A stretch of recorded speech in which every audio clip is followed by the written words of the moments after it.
For me, in all honesty, she's the absolute favorite. Not just because she won the UEFA Best Player Award, but simply because how she's been playing last year and this year again. If you look at her performances in the league, in the Champions League, in the national team, then her consistency is impressive.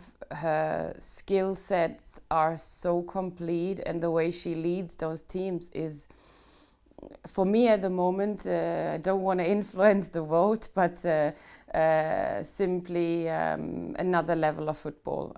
Well, Barca certainly plays a fantastic football last year and this year. Again, very domineering in the group stage. We've seen them so far. Certainly, a very complete team, very difficult to beat. Olympique Lyonnais' reign, if I'm not mistaken, were 7 titles. A difficult one to beat, but let's see. Absolutely. If I look back on my own days and I take that as an example, beating Lyonnais was quite impossible back then, but in all honesty, there were, let's say, maybe 4 or 5 teams that could think of reaching the final. Now it's 8, 12 teams that can think of reaching the final.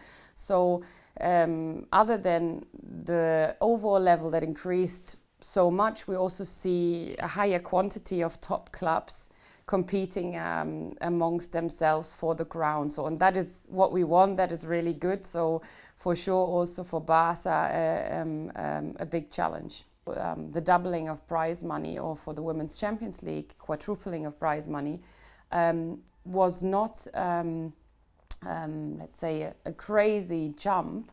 It was justified also due to the fact that UEFA has increased a lot our efforts to commercialize women's football. So luckily, also through more investment coming in, and again, making the sport also more sustainable, because finally, women's football proves it also has its own value, which was never the case before, because the rights were always bundled with the men's. For me, to develop football across the world, we need to help develop football locally, continentally, to provide better opportunities, more competition there, and not create a